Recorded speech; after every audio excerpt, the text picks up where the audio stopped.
Good morning. I'm Brandolyn Cameron, and this is Saturday Morning Sweets with Vintage and Chic. Today we're going to be making cake pops, a fun little treat, and we're going to be using Betty Crocker cake mix and frosting. You can use whatever you like. You can make your own for the ease of application. In this particular one, we are just going to use a pre-made cake mix, and we've combined the actual Betty Crocker recipe along with some other tips and tricks that I've found online for just very simple cake pop application. So we have our chocolate cake mix, our frosting. We have candy melts. You can pick these up.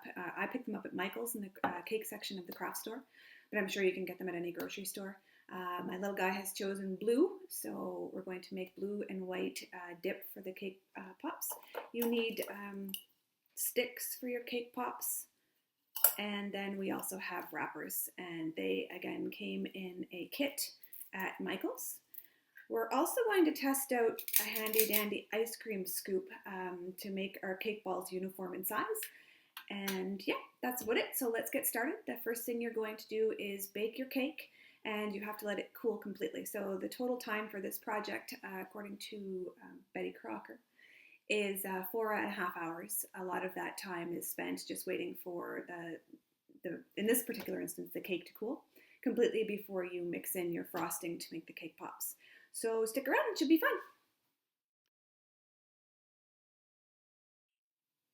Okay, so the benefit of using a cake box is it is super easy, super quick.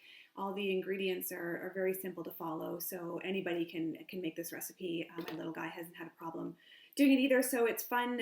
Kids, guys, anyone can make this. So you start by just following the instructions on the back of the box.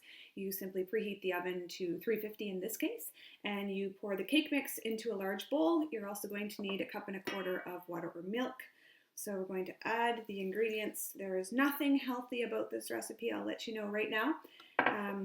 If that's what you're looking for though, I will recommend that you check out a friend of mine. Her blog is fitbeauties.ca, and she has all gluten-free, fabulous recipes that taste great and are good for you. So unlike us over here, check her out. She's got some great recipes. So we're just adding the eggs, the milk, and the oil to our cake mix. And we are going to hand mix this. Now you can, if you have a mixer, by all means use that. You can mix it on high for a minute or about a low speed for 2 minutes. You want to make sure that you've mixed it all in together and everything's looking great. Doesn't take very long at all. It's not very difficult. So even me with my limited culinary wizardry can whip up this cake and no problem. So once it's all mixed, what you're going to do is just pour it into a baking pan, and we're going to use a 13 by 9 because of course it doesn't matter the shape of the cake, because we just want the cake to be baked and cool and ready to mix with the second part.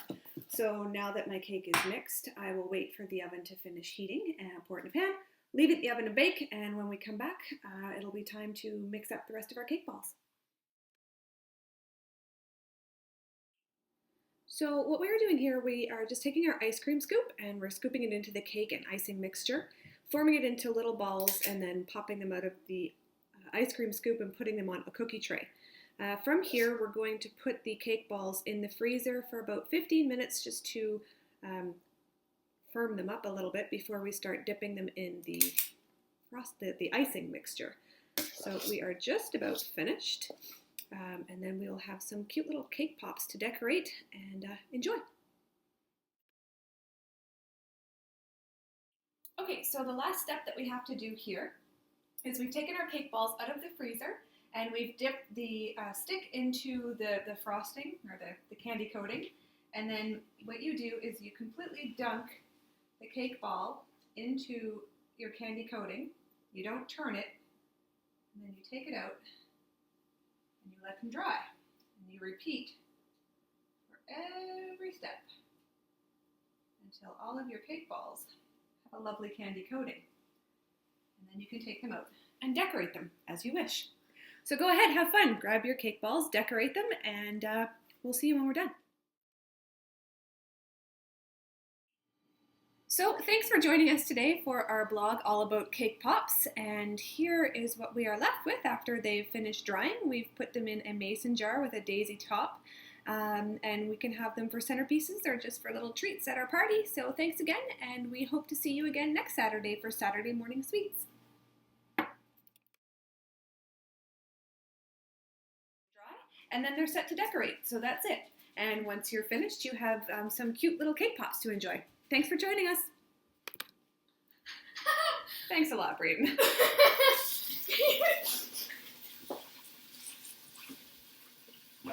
Gonna have to do a lot of edits on that one.